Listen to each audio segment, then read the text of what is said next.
Hola, queridos amigos, es un gusto saludarlos. Hoy, desde otra locación, hoy los saludo como secretario general de la Academia de Historia del Norte de Santander y les paso a contar por qué estoy desde aquí, desde la Academia de Historia del Norte de Santander, para dirigirme a todos ustedes. El pasado 23 de abril, como todos ustedes bien saben, se festejó el Día del Idioma. Aquí en la Academia de Historia del Norte de Santander lo festejamos el 25 de abril. El 23 de abril cayó un miércoles, entonces nosotros, por cuestiones prácticas, para que incluso hubiera más disposición de la gente, de algunos académicos, a que asistieran al evento de celebración de la Academia de Historia del Norte de Santander, lo festejamos el 25 de abril, el viernes 25 de abril. Lo festejamos con un recital poético que ustedes todos pueden ver aquí en el canal de YouTube por los 90 años de la Academia de Historia del Norte de Santander y por el festejo del Día del Idioma de nuestra lengua. Se festejó con un amplio, con un vasto, con un extenso recital poético. El hecho de que hubiera tantos poetas invitados que asistieron a la convocatoria y que leyeron sus poesías, llevó a que las palabras preliminares que yo tenía pensado compartir la noche de ese 25 de abril fueran acotadas. Yo tenía un discurso, un ensayo que iba a funcionar como un discurso inaugural previo al recital poético, pero al haber tantos poetas pensé que me iba a llevar mucho tiempo. Entonces lo que hice fue un resumen de este ensayo extenso sobre el homenaje a la función poética del idioma español a través de la literatura.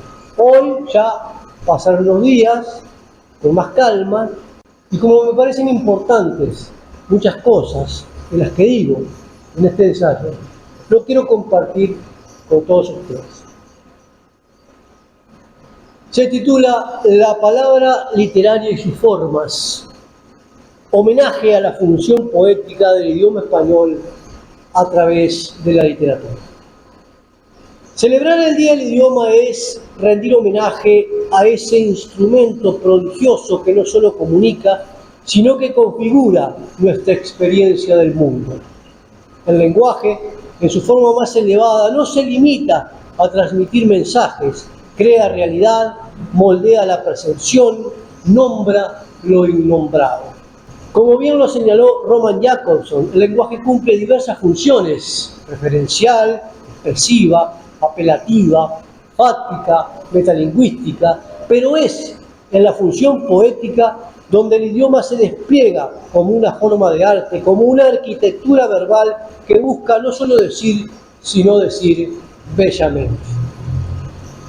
Es en esa dimensión donde el idioma se vuelve material estético, herramienta creadora, forma sensible. A esa dimensión del lenguaje, a esa función poética que ha dado forma a la literatura en español desde sus orígenes hasta hoy, deseo referirme en esta tarde. La lengua española, viva, mutante, fértil, ha sido el cauce por el cual nuestras culturas han narrado sus destinos, sus heridas, sus sueños y sobre todo sus formas de imaginar la existencia. Todo comenzó con las jarchas, esos breves versos puestos en boca de una voz femenina que expresa con ternura y lamento el deseo amoroso y la ausencia del amado. Escritas en mozárabe y engarzadas al final de composiciones árabes o hebreas más extensas, las mozajas, las jarchas constituyen el primer testimonio lírico de la lengua romance peninsular. Su importancia no es solo filológica, sino también estética. En ellas encontramos el germen de una sensibilidad poética que privilegia lo íntimo, lo emocional, lo cotidiano. Son, por tanto, una manifestación inaugural de la función poética del lenguaje en nuestro idioma, una flor temprana de ese jardín verbal que más tarde florecería con plenitud. Luego, como un paso colosal, emerge el cantar del Mio Cid, la primera obra narrativa extensa en lengua castellana, no solo una joya filológica, es un monumento literario que inaugura la épica hispánica y que cimenta en buena medida la identidad de la lengua y la nación que con ella se construye.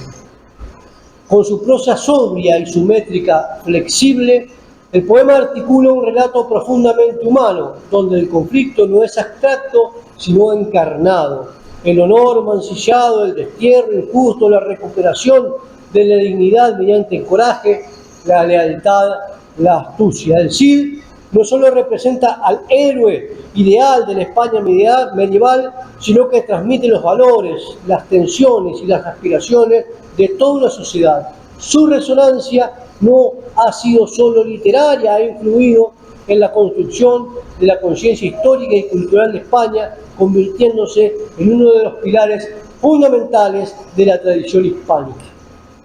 Es importantísima la gravitación que ejercieron los romances viejos en nuestra lengua.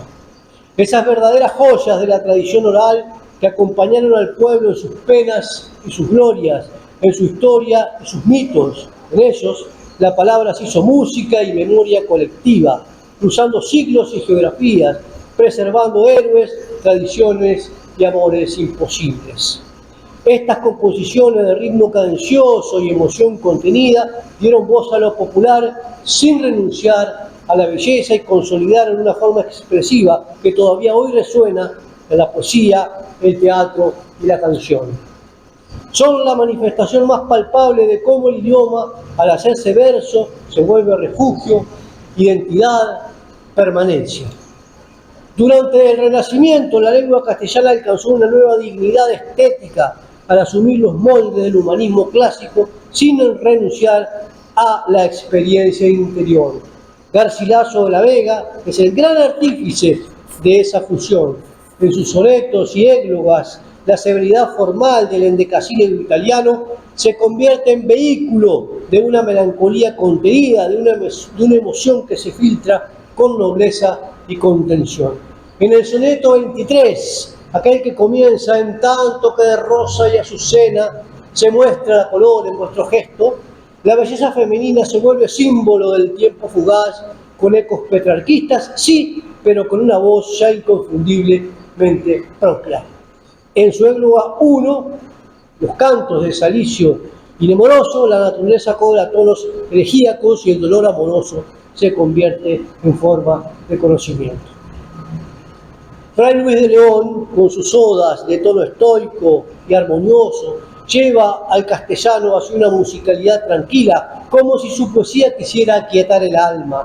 En su oda a la vida retirada, el ideal de la soledad fructifica, se alza como respuesta a la agitación del mundo.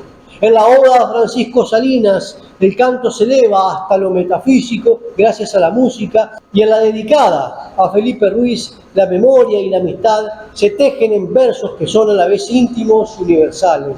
Fray Luis nos enseñó que la serenidad también tiene forma verbal. Y con San Juan de la Cruz, el idioma alcanzó su grado más alto de espiritualidad poética. Su cántico espiritual no es solo una obra maestra de la lírica mística, es un ejercicio radical de transfiguración del deseo humano en anhelo divino. El alma busca al amado como la amada de los cantares de Salomón y lo encuentra en una naturaleza iluminada, en una lengua en llamas. Sus imágenes, la noche oscura, la llama de amor viva, son símbolos que aún hoy arden en la conciencia poética del idioma. Unos años antes del cántico espiritual de San Juan de la Cruz, se publica una obra fundacional que cambiaría para siempre la narrativa en lengua española, la vida de Lazarillo de Tormes y de sus fortunas y adversidades. Esta novela anónima no solo inaugura el género picaresco, también introduce una perspectiva radicalmente nueva, donde la voz narrativa ya no es la del héroe épico o la del noble enamorado, sino la del marginado, del sobreviviente. El Lazarillo es la primera gran obra en la que el idioma español se pone al servicio de la ironía, de la crítica social, del desengaño.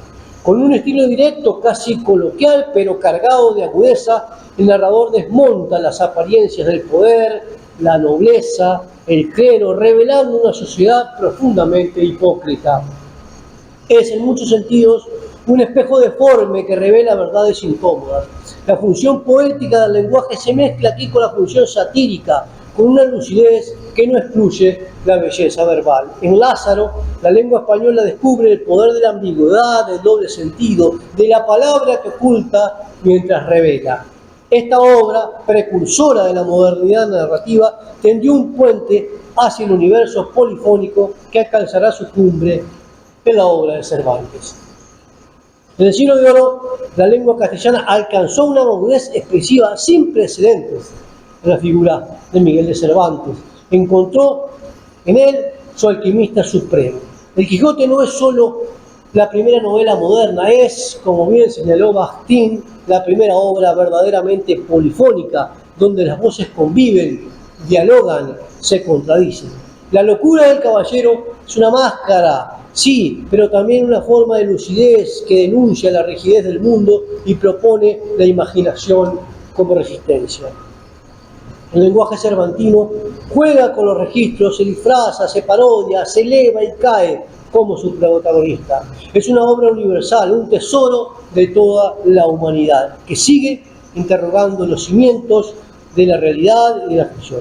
Pero no debe olvidarse su otra gran contribución, las novelas ejemplares, donde Cervantes ensaya la miniatura narrativa, el retrato moral y la experimentación estilística. Allí encontramos textos que dialogan con la tradición italiana, los picarescos, los pastoriles, y a su vez anuncian la modernidad del cuento literario como Rinconete y Cortadillo, El coloquio de los perros, La gitanilla. En mi trabajo como lector y estudioso de la narrativa breve, he vuelto a esas piezas con renovado asombro. Son ejemplos de cómo la ficción puede modelar el juicio ético y estético de una época. Lope de Vega, por su parte, reformó el teatro como solo lo hacen los fundadores. Con su arte nuevo de hacer comedia, derribó los cánones rígidos del teatro clásico y dio paso a una dramaturgia dinámica, híbrida, vívida. Fundió el verso culto con el habla popular y lo hizo con tal gracia que logró crear un idioma escénico nacional. En obras como Fuenteovejuna o El perro del hortelano, la acción dramática se sostiene en una tensión entre el honor y el deseo, entre lo individual y lo colectivo, entre el orden social y la rebelión. Lope convirtió el teatro en una plaza pública donde el idioma se renovaba en cada representación. Su influencia en la literatura posterior y en la construcción de una identidad hispánica compartida es incuestionable. Con Pedro Calderón de la Barca el idioma se vuelve más denso, simbólico, filosófico. En La vida es sueño, el castellano alcanza una de sus cimas más altas. Cada palabra parece medir el peso del universo. La figura de Segismundo, encerrado entre el sueño y la realidad, entre el libre albedrío y el destino, es una de las grandes creaciones del pensamiento barroco. El monólogo, ¿qué es la vida? Un frenesí, no es solo una reflexión metafísica, es una joya verbal en la que el idioma se pliega sobre sí mismo, se interroga, se ilumina. Calderón transforma el teatro en un espacio especulativo donde el lenguaje no solo representa, sino que piensa. En el barroco español, el idioma se desdobla en dos galaxias: la densidad brillante del culteranismo y la agudeza pulsante del conceptismo.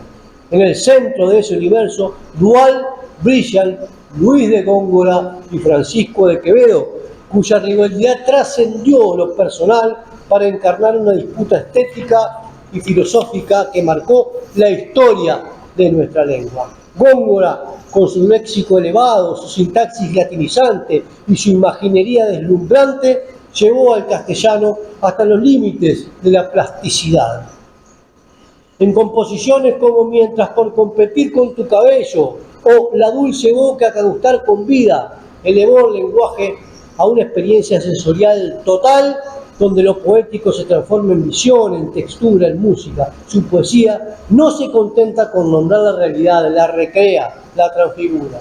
Quevedo, en contraste, eligió otro camino. Su palabra se volvió precisión intelectual, sátira encarnizada, profundidad disfrazada de agudeza. En poemas como Poderoso caballero es don dinero, A un hombre de gran nariz o Amor constante más allá de la muerte, el idioma adquiere filo, se vuelve pensamiento en movimiento.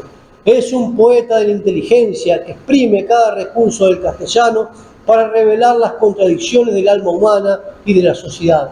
Su crítica, disfrazada de humor, sigue siendo demoledora siglos después. Entre ambos se alza una de las grandes polémicas literarias de todos los tiempos. Una tensión productiva que no solo enriqueció sus propias obras, sino que expandió las posibilidades expresivas del idioma. Góngora llevó el castellano hacia lo sublime, Quevedo lo arraigó a la reflexión y en la sátira. En lo personal, siempre he defendido que esta dualidad fue decisiva para configurar una lengua capaz de habitar todos los registros, lo elevado y lo cotidiano, lo íntimo y lo político, lo sensual y lo metafísico. En esa tensión sigue latiendo aún hoy buena parte de la vitalidad de nuestra tradición poética. Con el neoclasicismo, la lengua española abrazó la claridad, la razón y la función didáctica. El castellano limpio y directo da voz a un pensamiento ilustrado, como si el idioma mismo fuera una herramienta de reforma. Con el romanticismo, la lengua española se vuelve más íntima, más cargada de emoción, más entregada a los abismos del alma. Se abandona la rigidez del pensamiento ilustrado para abrazar la incertidumbre, lo invisible, lo inefable. Es ahí donde se alza la voz de Gustavo Adolfo Bécquer con una delicadeza que contrasta con los excesos de la época y una profundidad que anticipa ya las inquietudes modernas. Sus rimas, tan breves como intensas, destilan una economía expresiva donde cada palabra pesa como si fuera la última. No hay grandilocuencia en Bécquer, sino una voluntad de espacio, una búsqueda de lo esencial. Poesía eres tú, dice, y con ello convierte al lenguaje en un espejo amoroso, en una revelación.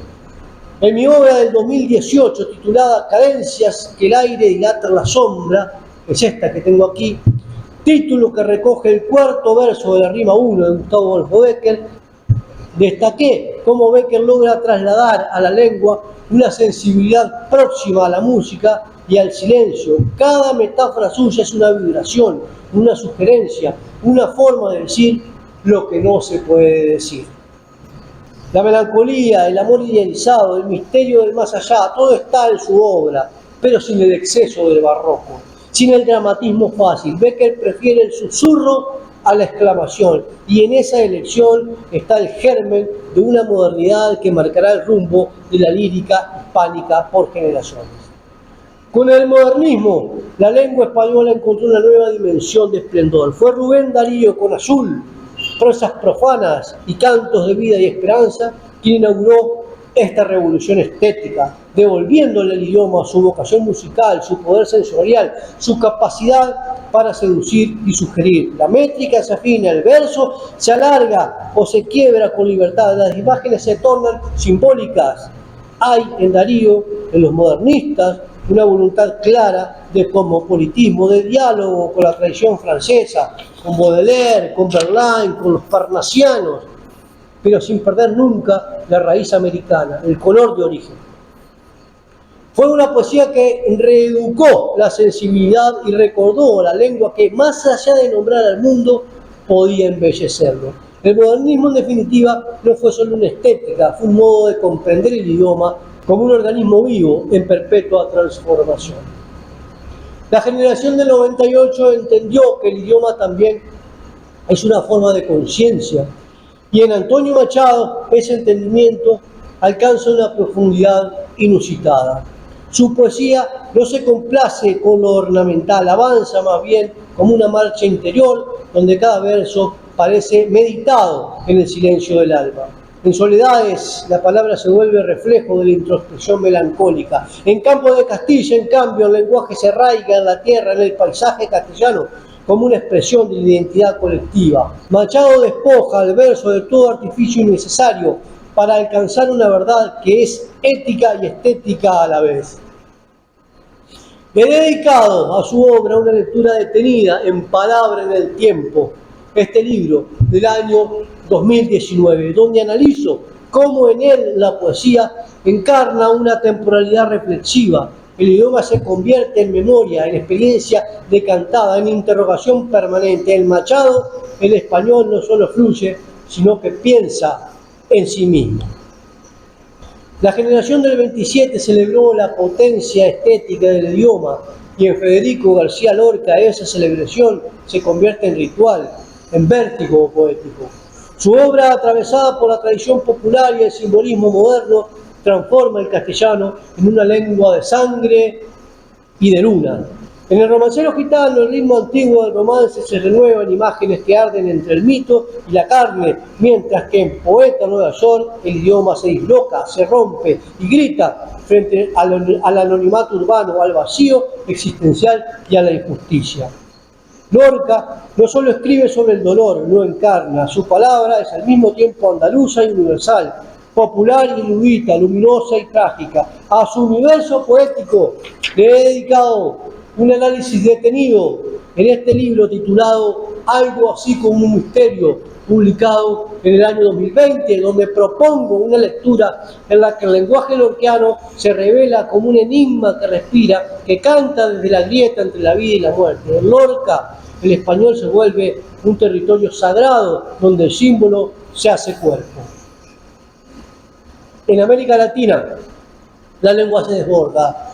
El boom con Cortázar, Rulfo, García Márquez, Vargas Llosa, entre otros, no es solo una innovación narrativa, es una revolución del idioma. La sintaxis se pliega, se estira, se bifurca. En mis trabajos con la cuentística latinoamericana, sobre todo las obras, El cuento fantástico en el Río de la Plata, del año 2015, y en el libro El cuento latinoamericano en el siglo XX, del año 2016, he procurado iluminar precisamente estos gestos, cómo el cuento, con su exigencia de síntesis y su apertura al asombro, encarna las posibilidades extremas de la lengua. Hoy, en el siglo XXI, el idioma español continúa su viaje, se reinventa en las voces nuevas y en los territorios digitales. Se escribe desde la ciudad y desde la frontera, desde la diáspora y desde el barrio. Cada autor le da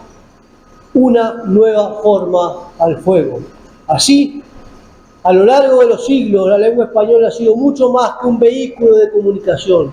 Ha sido un instrumento de belleza, de pensamiento, de memoria y de transformación. La función poética del lenguaje ha permitido que lo invisible se haga palabra, que lo íntimo se vuelva colectivo, que lo efímero encuentre su permanencia. Y eso, el poder de crear con palabras una realidad, una emoción, una verdad, es lo que nos reúne hoy. En este recital poético que ahora abrimos, lo que celebramos no es solo el idioma, sino su poder para hacernos comunidad. Escucharemos voces distintas, acentos diversos, herencias múltiples, y en ese coro, que es también diálogo, seguirá latiendo la historia de nuestra lengua. Muchas gracias.